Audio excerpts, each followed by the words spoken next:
Alright, so guys, welcome back to another video, and this is my first video of the Edge of Fate. I'm just gonna say straight away, do not watch this video if you have not completed the campaign, because there are going to be some major spoilers ahead. Because I'm going to be giving my review, my breakdown of my thoughts and opinions of the Edge of Fate campaign. And my god, I've got some notes off to the right, so if you guys see me look over to the right, that's why. So first of all, we're going to get the things that I thought were lacking out the way. And to be honest with you, that was the gameplay of the campaign. The gameplay of the campaign was quite an interesting one because it kind of reminded me of Lightfall in a way, whereby they continuously just give you strand, take it away, give you strand, take it away, give you strand, take away. I mean that in the respect of Matter Spark. So Matter Spark doesn't officially unlock for you until you've actually completed the campaign. This, what I'm doing right now, you get to fully unlock this right now only when you complete the campaign. You don't get to unlock it permanently during the campaign. So already that's a little bit of a disadvantage, a little bit of a no-no for me. When you unlock something and it's like the main part of the game, I don't know, it's just like stop, start, very rinse, repeat, and I'm not really a fan of that. I also believe that the three abilities that, you know, was introduced with Kepler, that they really want you to use throughout the campaign, Matter Spark, Matter Morph, and the cannon, the Void Cannon, massively overstayed their welcome. Massively. Every single mission in the campaign involved use Matter Spark to get here, occasionally use Matter Morph towards the end of the campaign when you've unlocked it to get there, and then you defeat the boss at the end. That was basically the rinse and repeat model of the main campaign. Solving a Matter Spark puzzle, occasionally redirecting a terrain piece so that you can pass through, and that was it. And it just, to me, it wasn't very creative. And let me just explain what I mean by that. I'm in this corridor right here, right? I need to get there, and I'm here. This is the corridor. Let's just say this is the campaign, and this is the only way that I can continue. There'll be like a couple rocks or whatever around here blocking the way. I go get Matter Spark. I hold E. I've now got Matter Spark. I throw Matter Spark at the rocks. It then opens up the doorway, and I can walk all the way through, and now I'm on the other side. Hooray. Well done. You just completed it. That is literally it. It's a whole like 10 or 15 seconds extra just to walk through a straight line, if that makes sense. And I don't know, not really a big fan of that. It kind of just felt like, oh, it's there because it's there. It doesn't have no real meaning. It doesn't have no real purpose. It's very briefly explains at the beginning of the campaign why these things matter, and that is it. Matter Spark is dramatically overused. Every single mission has Matter Spark in it. Every single aspect of the mission, you have to use Matter Spark to get to a specific location, and then they take it away from you, and then you run out of time using it. Then you have to find these things to get it again. I don't know, massively overstayed its welcome, and it definitely just made me think, oh, this is just like Strand from the Omuna. Moving on from that, the puzzles for the cannon were very interesting. The cannon puzzles were probably the best part of the mechanical gameplay of the campaign, because it actually made you use your head. You actually had to kind of be like, oh, that's not quite right. Then you shoot the cannon again. Doesn't get to where you want it to go. That's not quite right. You look around, you use your brain. You actually try to solve the puzzle of the area, which I thought was I thought it was neat. I thought it was insanely good, because when you shot the cannon and it finally got to that finish line where you wanted the missile to go, it was so satisfying. It really was. In terms of the three abilities, massively overstayed its welcome. However, the cannon was very rewarding by the time you actually managed to figure out what you needed to shoot and move in different directions to get the shot to where you wanted it to go. But yeah, by the time I got to the very final mission of the main campaign, I was like, oh my god, do I have to keep on using these abilities? And I literally said to Max and Logan, who were in my fire team at the time, I said to the guys, get used to this, because I can imagine that this is going to be a heavy part of the Desert Perpetual, which is the raid that's coming out this Friday for the Edge of Fate. I can imagine that it is going to be heavily used there. The music. So the music was an interesting one. The soundtrack is pretty small. Don't get me wrong, the music for Destiny has always been good. Michael Salvatore, who did the music for the previous expansions, absolutely nailed it out of the park. People were also saying that some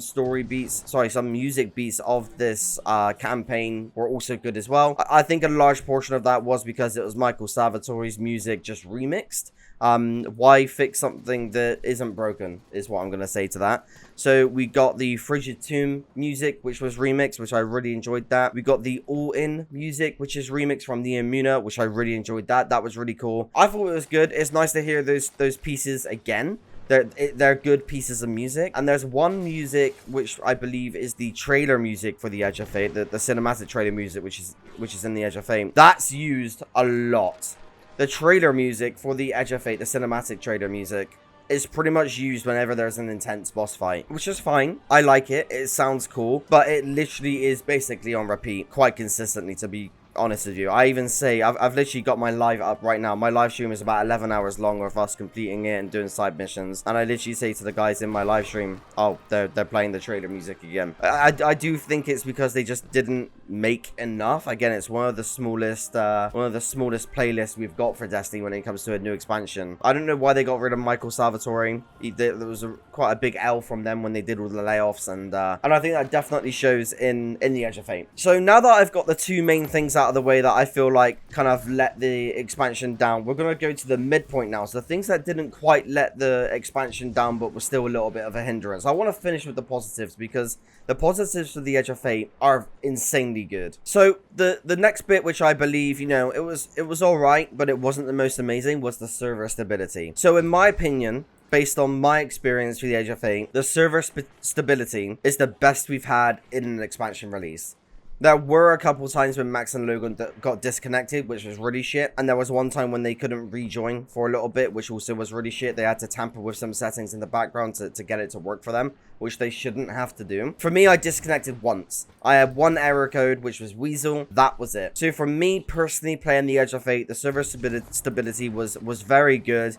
And I've got no major complaints about that, other than it was a little bit of a hindrance because the guys that I were playing with did experience a lot more than me. So yeah, not a huge issue, because it didn't turn out to be a huge issue.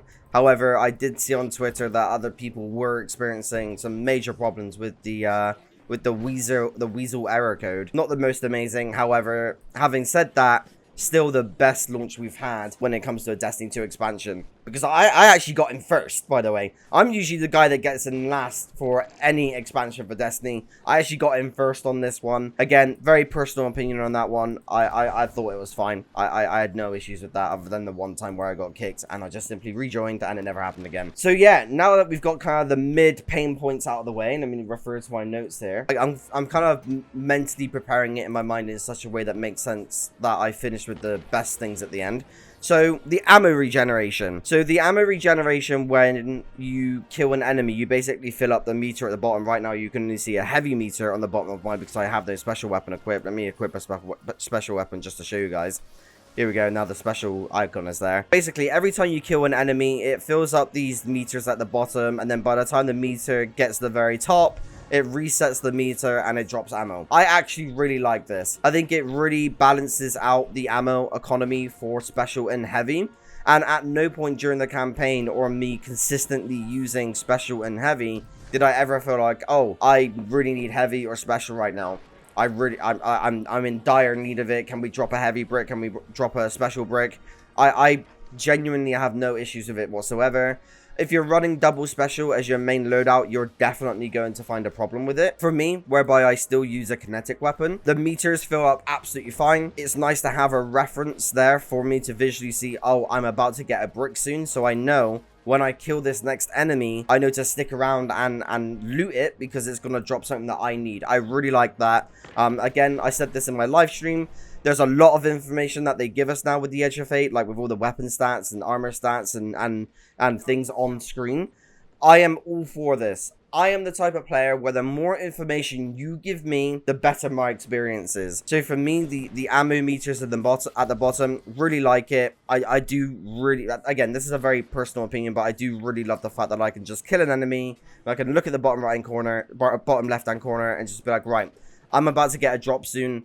And I need that drop. So yeah, and I also think it encourages us to stay in the fight a little bit longer, which I think is a huge plus as well. It doesn't take you away from the immersiveness of the fight. So yeah, again, that's a very personal opinion. I have seen a few people complain about the meters on Twitter. But then again, I've not really seen anyone say anything positive on Twitter because it's Twitter. Anyway, moving on from that, we are now going to talk about the actual campaign. And when I say the actual campaign, I mean the story of the campaign. And this is where the major spoilers do kick in. So again, if you are still watching this video and you have not completed the Edge of Fate, please click off this video and come back maybe once you've completed the campaign, and actually, you know, then you'll be able to understand my points and opinions here. The cinematics, the story-driven content of the Edge of Fate was absolutely S tier. It was very, very good. As someone that has a deep understanding of the lore of Destiny, it is incredible. So one thing I will just very quickly point out, Alison Lurs and I think Robbie Stevens did say in an interview that you don't need to understand the lore of Destiny to play the Edge of Fate. They are about 95% correct when they say that. Because there are some moments in the campaign when Ikora references a few things that does refer back to lore of the old Destiny. Like, we're talking old Destiny lore. So she talks about the first Guardian that she meets, which I can guarantee you now not many people is going to know about it. I'm not actually going to say the name of it, to be honest with you, the name of the person. I actually want to kind of keep spoilers to a minimum, even though there's going to be a heavy spoiler at the end of me talking about this. So yeah, does it deplete your knowledge of the campaign, and is it necessary to know those little tiny bits of information? No, it actually is not. It doesn't change anything for the story of the Edge of Fate. It's not necessary for you to know those extra bits of lore. However, they are referenced, and obviously it does make or heighten the campaign for you when you listen to something and you go, I know what that is. That makes sense there. At the beginning of the campaign, I was like, guys, I'm finding this a little bit hard to follow. I'm not really too sure what direction it's going in. And honestly, with the way that they completed and concluded the Edge of Fate campaign, it's absolutely fine. At the beginning, you are always going to be like, I'm not quite sure what's going on. I don't understand what direction we're going in. We've got a couple new characters here. I don't know what they're about. And it's okay to feel that way, because the way that the campaign fulfills you with its story-driven content in regards to these new characters are very good. I saw the leaked images online before the Edge of Fate came out. The only thing that wasn't spoiled for me was the story beats as well as the cinematics. So the reason why I'm saying that is because I knew that Maya Sundarash was going to be in the campaign. I knew that she was going to make an appearance at some point. But the one thing that I didn't want to happen, because episode Echoes was terrible in my opinion, I didn't want Maya to overstay her welcome. I didn't want her to be the main focal point of the campaign. And she wasn't. She was in some major story beats and some major plot points of the story. She was there. However, it wasn't enough for me to go, right, I'm a little bit tired of you now. So again, really, really pleased with that. The 9, oh my god, the 9 is actually the reason why I've changed my armor temporarily to have the 9 armor back on, to be honest with you. The Trials of the 9 armor, which has all the glows and everything. The 9 were absolutely fantastic. Being able to recognize, right, 3 is Earth, 4 is Venus, 9 is the Sun. And the way that they talk about the 9 in the lore, oh, we need to talk to 3, we need to patch in and have a conversation with 9. Or when Mercury is talking, or when Mars is talking, and when, towards the end of the campaign, when the emissary Orin flies up into the sky, and when the emissary Lodi flies up into the sky, and all the members of the 9 are just having a conversation with each other. It's so good. I love how each member of the 9 has a unique identity. I love how each member of the 9 has their own unique voice. I love how the campaign makes it clear which one is talking and which planet that is assigned to. You can very clearly understand which member of the 9 is the member of the 4 and which member of the 9 is a member of the 5. I love it. They each have their own personality. It's insane. It's so good. It's so good. Throughout the entire campaign, I wanted to listen to every single piece of the dialogue because I was just learning more and more and more. And the flow of the campaign in regards to how the story is driven, there was never really a dull moment. I always wanted to listen to a piece of the dialogue. I always wanted to understand the next steps because the lore implications were just absolutely incredible. And again, that literally does not die down all the way through till the last mission, where we get to see what a member of the 9 actually looks like. We get to see 3. We get to see Earth. Now, not the planetary Earth itself. We get to see what a member of the 9 actually looks like. The dark matter physical being of the 9. And it's so weird saying physical being when it comes to the 9, because the whole 9 lore pre-Edge of Fate, we were always under the impression that they were just paracausal, non-physical entities that were associated with planets. Now we know that that's kind of 50% correct. They are definitely associated with planets. However, their physical being is pure matter. Sorry, not matter spark. Oh my god, it's because it's embedded in my brain. Pure dark matter. So these dark matter beings are still associated with planets, are still associated with the celestial bodies of our planets, 3 being the Earth, for example. But being able to see what they look like in that dark matter form is just insane. It's like a giant dark matter eye with like these massive tendrils coming off of it. And my reaction during the Edge of Fate livestream when I saw a member of the 9 was like, oh my god. It was such a good feeling. As someone that has studied the 9 lore for years, this just felt so good. It was a little bit emotional at one point because the first time you're seeing a member of the 9, 3 specifically, they're just dead in the background, literally dead in the background. And then when you complete the final boss and actually defeat the Archon, you get the final cinematic whereby Lodi is completing his ritual, let's say, to turn into the brand new emissary, because obviously we know that Orin quit. And we get the cinematic of Drifter's ship, the derelict, with the hole on the back of it, racing through to 3 and dropping the hole into the Eye of 3 and resurrecting it. And in that moment where 3 gets resurrected, Lodi gets fully taken over and fully becomes the emissary, and then we get to listen to 3's voice whereby he talks through Lodi.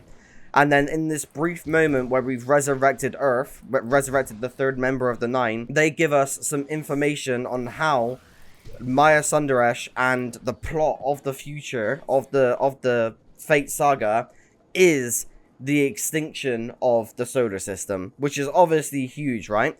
So 3 basically gives us these lore points of, right, the extinction of the solar system is underway. This is my small piece of information that I'm gonna give you to prevent that from happening. And as 3 is giving us that information, he literally calls us childs of Earth, I believe. As 3 is giving us that information, Maya Sundaresh comes out of nowhere and basically kills 3 again. When she kills 3 again, that is when Lodi finishes his transformation of human to emissary. So he is now a full emissary. And after that cutscene comes to an end and you go back to this area where you have a conversation with everyone, you come over here where I'm going right now, and you see Lodi just stood here. I'm not too sure where he is now. I'll see if I can find him. But you see Lodi just stood here, and he is in his full emissary form. And that is when I changed my armor, because he's got the kind of icons all over him, and it looks absolutely sick. I love the black and white theme when it comes to the emissary stuff. So yeah, it was so good. We got to have a conversation with the 9. We got to find out more information about the 9 after 11 years of Destiny. We actually got to see what a member of the 9 looks like. And now we know what pretty much the rest of the 9 look like. I'm sure there's going to be some slight changes and some slight iterations. It was absolutely incredible. Being able to see how Ikora became a Guardian.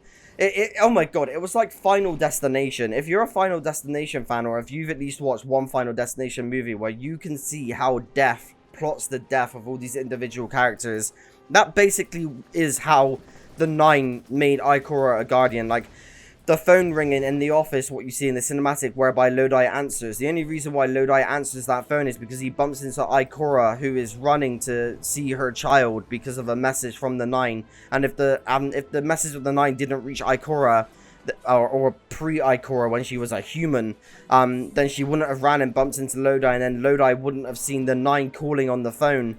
And then as Ikora is racing home, she goes through a red light because she's racing to get back, and then she literally has a train smash into her. And the very beginning of the campaign, the very beginning cinematic of the campaign for the Edge of Fate, Ikora does the most legendary sidestep, as if she's just so chill and so cool as a train comes shooting through a portal. The foreshadowing on that now, where the train gets shooting through the portal and the 9 gives her that message off the flower, knowing that how she died is a train just shooting into her car, and that's how she dies, to later become a Guardian. If the 9 didn't set up these tiny little points of events happening in Ikora's life, in Lodi's life, a lot of things wouldn't have happened in the story of Destiny. Like Osiris being accepted back into the tower wouldn't have happened because that was Ikora. Flipping Zavala being able to learn the power of stasis wouldn't have happened because Ikora is the one that taught him stasis, or even just so much accepting the darkness powers now. Like, Ikora just would not be a Guardian. We would not have had the Vanguard Warlock.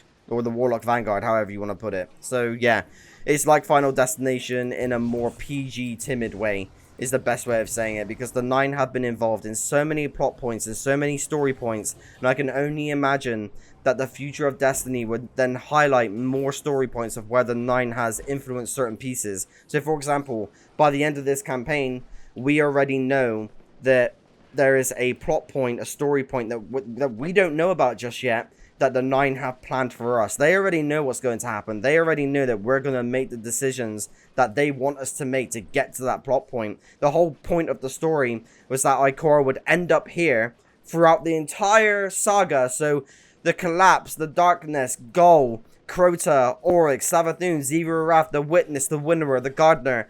All of these major plot points had to happen for Ikora to end up here and meet Lodi. So good. The way they directed that story was so insane. I loved every piece of it. There literally, and I mean this from the hand of my heart, there was literally no point of the story where I thought to myself, this was bad. Like, it was genuinely good. The story narrative content was absolutely fantastic. And I cannot wait to see where the Fate Saga takes us in the future. I'm very excited. I'm very eager. I can't wait to just read the lore that I've unlocked from all the lore books yesterday, because I haven't done that yet.